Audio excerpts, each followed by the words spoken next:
앱시트로 처음 앱을 제작하려고 하면 새로 배워야 할 게 많다 보니까 뭐부터 배워서 적용하면 좋을지 고민이 되실 수 있는데요. 저는 그런 초보자분들에게 데이터 자동 완성하는 기능을 먼저 배워서 업무에 적용해 보시기를 추천드립니다. 앱시트의 데이터 자동 완성 기능은 비교적 배우기 쉽고 또 적용을 했을 때 유저의 앱 사용 만족도를 굉장히 높여줄 수 있기 때문인데요. 여기서 데이터 자동 완성이라는 거는 하나의 컬럼에 데이터를 입력했을 때 다른 컬럼들에 우리가 입력한 컬럼과 관련된 값들을 자동으로 완성을 시켜주는 기능입니다. 특정 컬럼에 데이터를 저장하거나 보여주고 싶기는 한데 유저들이 일일이 다 입력은 하지 않았으면 좋겠는 경우에 사용하시면 굉장히 유용한데요. 기본적으로 유저가 입력할 내용을 줄여주기 때문에 입력 시간도 단축시킬 수 있고요. 또 입력의 오류도 최소화할 수 있는 유용한 기능입니다. 그래서 오늘은 이 데이터 자동 완성 기능을 구현할 수 있는 세 가지 방법을 소개해 드리도록 하겠습니다. 세 가지 모두 각자 다른 상황에서 적용하면 좋은 방법들이니까요. 영상 끝까지 시청하셔서 상황에 맞게 세 가지 모두 활용해 보시면 좋을 것 같습니다. 자, 먼저 첫 번째 방식은 reference type 컬럼을 활용하는 방식인데요. 이 reference type을 활용하면 reference type으로 연결한 다른 테이블의 값을 끌어다가 손쉽게 자동 완성을 시켜줄 수 있습니다. 예시로 보여드리기 위해서 저희는 여기에 간단한 상품 거래 내역을 확인할 수 있는 앱 초안을 미리 제작을 해놨는데요. 여기 보시면 이렇게 거래 내역 테이블이 있고요. 상품 리스트를 확인할 수 있는 상품 테이블이 있고 임직원 리스트를 확인할 수 있는 임직원 리스트가 있습니다. 저희는 거래 내역 테이블에서 데이터들을 끌어와서 자동 완성 기능을 완성시켜 볼 건데요. 예를 들어서 이렇게 이 앱에서 거래 내역을 등록할 때 여기 상품명을 입력을 하면 상품명과 관련된 상품 카테고리, 상품 단가, 상품 매니저 이런 값들을 자동으로 상품 테이블에서 가져와서 입력을 해줄 수 있으면 유용할 수 있겠죠. 그러면 유저 입장에서 거래 내역 폼을 입력할 때 거래 유형, 이름, 상품 이렇게 세 가지만 입력하면 나머지는 자동으로 입력이 되게 할 수 있잖아요. 그래서 그 기능을 reference type으로 어떻게 구현할 수 있는지 보여드리도록 하겠습니다. 네, reference type이라는 거는 이제 말 그대로 한국말로 하면 참조라는 뜻인데 그러니까 다른 테이블의 값을 참조할 수 있게 해주는 타입이라고 생각하시면 됩니다. 그래서 우리가 거래 내역 테이블로 상품 데이터를 끌어오기 위해서는 상품 테이블을 끌어올 수 있는 reference 타입의 컬럼이 필요해요. 그리고 그 컬럼은 끌어올 우리 테이블, 상품 테이블에 키값을 매핑해 줄 수 있는 컬럼이어야 됩니다. 그래서 쉽게 표현하자면 상품 테이블의 키값은 product ID이기 때문에 거래 내역 테이블에 product ID 컬럼이 있어야 돼요.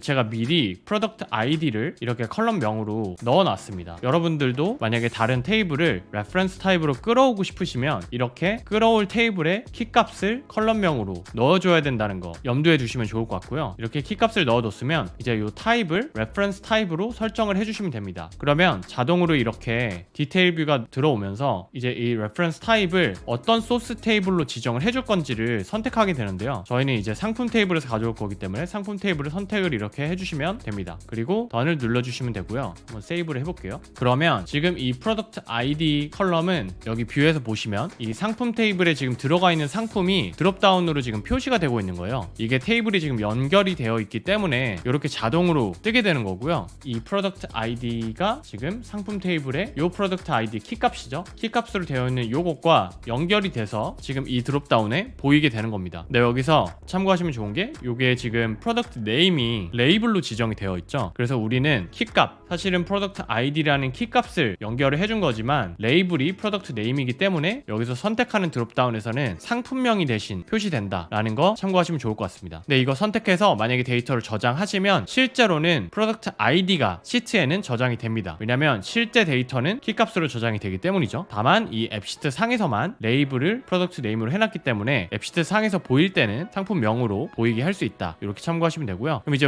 저희가 하고 싶은 거는 이렇게 사과폰 버전 1을 선택을 하면 이 사과폰 버전 1과 관련된 카테고리, 프라이스, 매니저 요 값들을 가져오고 싶은 거예요. 근데 지금은 당연히 저희가 세팅을 안 했기 때문에 가져오지 못하고 있는데 요거를 이제 가져오는 방법에 대해서 살펴보도록 할게요. 이 reference 타입으로 자동 완성 기능을 완성하실 때는 이렇게 키값을 활용해서 세팅을 잘 해주는 게 가장 중요하고요. 그 다음에는 굉장히 단순합니다. 이 initial value라는 섹션이 있어요. 요게 이제 처음에 폼을 작성할 때 어떤 값을 초기 값으로 설정해 줄 건지를 세팅할 수 있는 건데요. 여기다 여기다가 이제 레퍼런스 키 값을 활용해서 값을 끌어다가 넣어주시면 됩니다. 예를 들어서 프로덕트 카테고리로 들어가 볼게요. 프로덕트 카테고리에서 우리는 프로덕트 테이블에서 값을 가져오고 싶은데 그 레퍼런스를 프로덕트 아이디라는 컬럼으로 연결을 했죠. 그러면 프로덕트 아이디라는 컬럼을 먼저 선택을 해주시고요. 그 다음에 점을 해주시면 됩니다. 점을 하면 이제 그 테이블로 이동을 하게 돼요. 그래서 브래켓을 해보시면 이제 프로덕트 테이블로 이동을 해서 프로덕트 카테고리는 프로덕트 테이블의 카테고리 값을 가져오면 되겠죠. 그럼 이런 식으로 점을 통해서 참조할 테이블로 이동을 해서 값을 연결을 해주시면 됩니다. 그러면 자동으로 이 사각본을 선택했을 때 이제 카테고리 값을 가져올 수 있겠죠. 동일하게 상품 단가와 상품 매니저도 키 값을 활용해서 프로덕트 테이블을 액세스해서 가져오시면 됩니다. 이렇게 프라이스 값도 가져오고 매니저 값도 똑같이 키 값으로 들어가서 매니저 값을 가져와서 저장을 해줄게요. 네, 이렇게 저장을 해보겠습니다. 그러면 이제 상품을 선택하면 자동으로 이렇게 카테고리, 단가, 상품 매니저 이렇게 다 제대로 가져오는 걸 보실 수 있죠. 그래서 이렇게 레퍼런스 타입을 활용해서 프로덕트 테이블을 연결해주고 연결한 값을 이 점을 이용해서 이니셜 밸류에 넣어주시면 자동으로 상품명만 입력했을 때 이렇게 값들을 다 가져오는 거를 보실 수 있습니다. 굉장히 쉽죠. 이렇게 레퍼런스 타입을 활용하는 방식이 가장 간단하게 자동 완성을 할 수 있는 방법인데요. 이걸 항상 활용하기에는 적합하지 않을 수 있습니다. 일단 이 reference type이라는 게 테이블 간에 연결을 해주게 되는 기능인데요. 이게 전체 테이블을 연결하는 구조이다 보니까 만약에 연결하는 테이블의 용량이 굉장히 커지게 되면 앱의 속도를 늦추는 원인이 될 수 있습니다. 그래서 지금과 같이 저희가 3-4개 컬럼 값을 다 가져오는 형태가 아니고 하나의 컬럼 값만 연결을 하고 싶은 경우다 라고 했을 때는 사실 너무 과한 연결이라고 볼 수도 있습니다. 그래서 이 reference type 같은 경우는 연관된 테이블에서 다양한 컬럼의 값들을 많이 불러와야 한다. 이럴 때 자동 완성 기능에서 활용하시면 좋을 것 같습니다. 그럼 이제 반대로 여러 컬럼 값을 가져오는 게 아니라 하나의 컬럼만 가져와야 한다. 그리고 가져와야 될 테이블의 키값이 존재하지 않을 때는 어떻게 가져올 수 있을까요? 이때 활용할 수 있는 대표적인 수식이 바로 lookup 포뮬러입니다. lookup은 스프레드시트로 치면 VLOOKUP 같은 역할을 한다고 봐주시면 되는데요. 우리가 매칭할 키값을 활용해서 다른 테이블에서 어떤 특정 값을 가져오고 싶을 때 활용할 수 있는 포뮬러입니다. 그래서 여기서는 예를 들어서 지금 담당자 이메일이라는 값이 있고요. 이 이메일을 입력했을 때 자동으로 담당자 이름 값을 불러올 수 있는 그런 포뮬러를 만들어 보도록 하겠습니다. 그러면 임직원 테이블에 지금 employee 이메일이 있고요. employee name이 그 테이블에 같이 존재를 하죠. 거래 내역 테이블에서 이 sales 이메일이 지금 유저 이메일로 초기 값이 설정되어 있어요. 그래서 각각의 유저들이 알아서 폼을 작성할 때 본인의 이메일이 입력이 될 텐데 그럼 본인의 이메일과 매칭되는 이름 값을 이 임직원 테이블에서 자동으로 불러다가 입력해주는 그런 포뮬러를 만들어 보도록 하겠습니다. 물론 이 세일즈 이메일도 레퍼런스 타입으로 해서 아까처럼 키값으로 연결을 해주실 수도 있겠죠. 왜냐면 여기 임직원 테이블에서도 이메일 값이 키값이기 때문에 그렇게 똑같이 하실 수도 있는데 저희는 지금 이름 값만 가져오는 거기도 하고 이 키값이 없는 경우에 연결을 해줘야 되는 상황도 고려를 해서 lookup 포뮬러로 대신 활용해서 만들어 보도록 할게요. 그럼 이렇게 똑같이 initial value 탭으로 들어오셔서 이번엔 lookup 포뮬러를 활용해서 값을 가져올 건데요. 자, lookup 포뮬러를 이렇게 열어주시고 우리 테이블에서 키값으로 활용할 컬럼을 먼저 설정을 해주시면 됩니다. 지금은 sales 이메일 값을 우리가 키값으로 활용을 할 거죠. 그리고 이제 가져올 테이블, 임직원 테이블이죠. 임직원 테이블에서 어떤 키값으로 매칭을 해줄 거냐,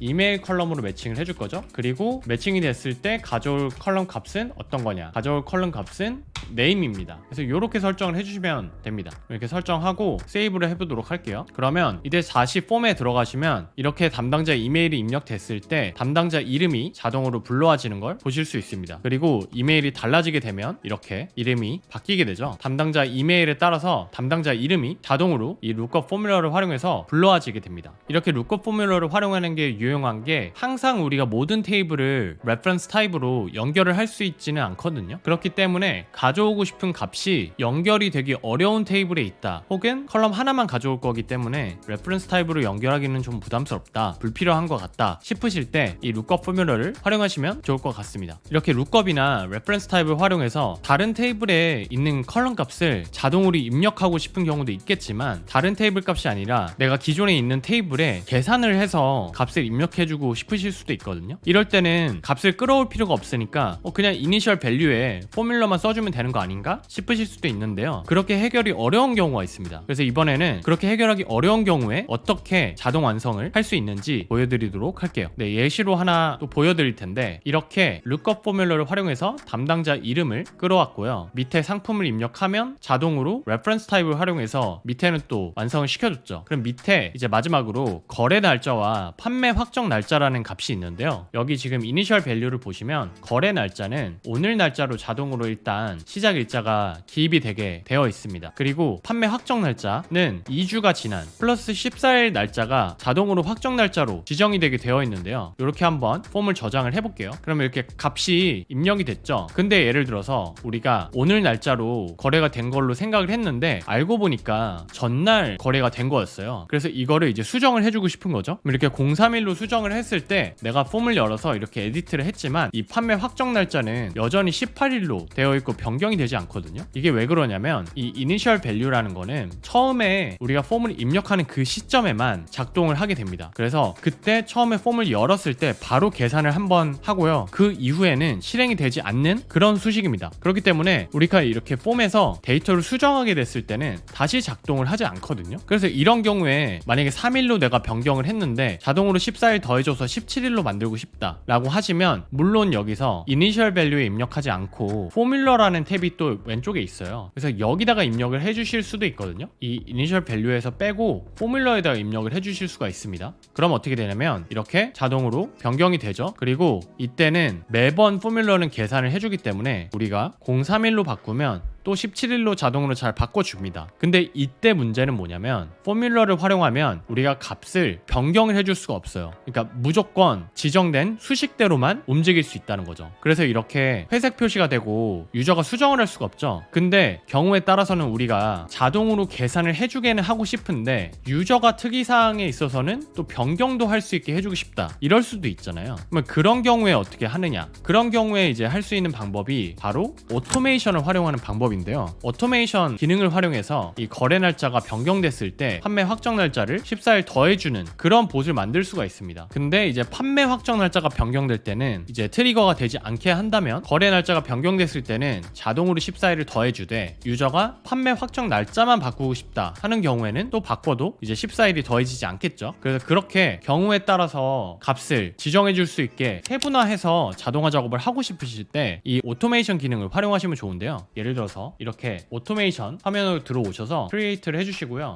Configure Event에 들어가셔서 우리는 거래 내역 테이블에서 활용하고 싶은 게 많죠. 여기서 이제 이름을 지정을 해줄게요. 이름을 매출 확정 날짜 업데이트라는 봇을 만들어 보도록 하겠습니다. 그래서 거래 일자가 변경될 때만 업데이트를 해줄 건데요. add, delete는 아니고 업데이트가 될 때만 우리가 트리거를 하고 싶은 거잖아요. 근데 모든 게 업데이트 될 때 트리거를 하고 싶은 게 아니고 여기 컨디션에서 transaction date가 이전의 트랜잭션 데이트가 이후의 트랜잭션 데이트와 다른 경우에 이 this row before가 앞에 붙으면 이 트랜잭션 데이트, 거래 날짜, 행 값의 이전 버전, 그리고 after는 이후 버전, 그래서 before랑 after가 값이 다른 경우를 지정을 해주는 겁니다. 요 기호가 이제 다르다라는 거를 뜻하는 기호고요. 이렇게 설정해 주시면 이 거래 내역 테이블에서 다른 값이 에디트가 됐을 때는 반응하지 않고 요 트랜잭션 데이트, 거래 일자가 변경됐을 때만 트리거를 해줘라 라는 의미가 되는 거고요. 그 다음에 이제 add 스텝을 하셔서 run data 액션을 선택해 주시고 매출 확정 일자를 이제 업데이트를 해주는 액션을 설정해 주시면 되겠죠. 그래서 여기서 가장 간단한 게 이제 set row values라는 걸 선택해서 confirm date 값을 다시 변경을 해주시면 되겠죠. 뭘로 바꿔줄 거냐면 트랜잭션 데이트에 14일을 더해주는 값으로 다시 변경을 해주시면 되겠죠. 그러면 이렇게 저장을 한번 해보겠습니다. 저장을 하고 이 뷰에 보시면 지금 거래 날짜 9월 4일로 되어 있고 9월 18일 판매 확정 날짜로 되어 있잖아요. 그럼 여기서 우리는 거래 날짜만 신경을 쓰는 거예요. 그럼 9월 1일로 변경을 합니다. 그러면 지금 폼에서는 여전히 18일이죠. 근데 이렇게 저장을 하시면 트리거가 돌게 되겠죠. 거래 날짜가 변경이 됐기 때문에. 그래서 판매 확정 날짜가 바로 15일로 변경이 되는 걸 보실 수 있습니다. 근데 여기서 우리가 판매 확정 날짜만 바꾸고 싶어요. 아까 포뮬러로 했을 때는 요게 이제 이렇게 자동으로 반영은 되지만 이 판매 확정 날짜 자체를 바꿔줄 수가 없었잖아요. 근데 여기서는 우리가 오토메이션으로 트리거를 해주는 형태이기 때문에 이렇게 바꾸실 수가 있습니다. 그리고 이 판매 확정 날짜를 바꿨을 때는 다시 거래 날짜에 비교를 해서 14일이 더해져서 15일로 바뀌지가 않아요. 왜냐면 저희는 거래 날짜가 변경됐을 때만 이 트리거를 발동시켜서 데이터를 14일 더해주게 설정을 해놨기 때문에 판매 확정 날짜가 바뀌어질 때는 아무 일도 일어나지가 않죠. 그래서 결국에는 자동으로 설정해주는 것과 우리가 수동으로 설정하는 거 둘 다 할 수 있게 이렇게 구현을 할 수 있는 겁니다. 네, 오늘은 이렇게 앱시트에서 자동 완성 기능을 구현할 수 있는 대표적인 3가지 방법에 대해서 살펴봤는데요. 경험상 제가 앱시트로 앱을 제작해서 현업에 적용을 해봤을 때 가장 유저들의 만족도가 높았던 기능이 바로 이 자동 완성 기능인데요. 아무래도 유저가 입력해야 되는 수고로움을 덜어줄 수 있고, 특히 이제 중복으로 기입을 해야 되는 데이터들이 있으면 피로도가 높아질 수 있는데 그런 부분을 최소화해줄 수 있는 기능이다 보니까 만족도가 굉장히 높은 것 같습니다. 그래서 앱시트 초보자분들이라면 앱시트를 통해 생산성을 높이고 싶으실 때 이 자동 완성 기능부터 적극적으로 활용하셔서 내부 시스템을 구축하시면 노력 대비 생산성을 극대화하실 수 있을 거라고 생각을 합니다. 데이터 자동 완성 기능 실습해 보시면서 어려운 부분이 있으시면 언제든 댓글 달아주시면 답변 드리도록 하겠고요. 저는 다음 시간에도 생산성을 높일 수 있는 시스템을 구축하는데 도움을 줄 수 있는 영상으로 찾아뵙도록 하겠습니다. 관심 있으신 분들은 구독과 좋아요, 알림 설정 해주시면 감사하겠습니다. 지금까지 시민개발자 구시였습니다.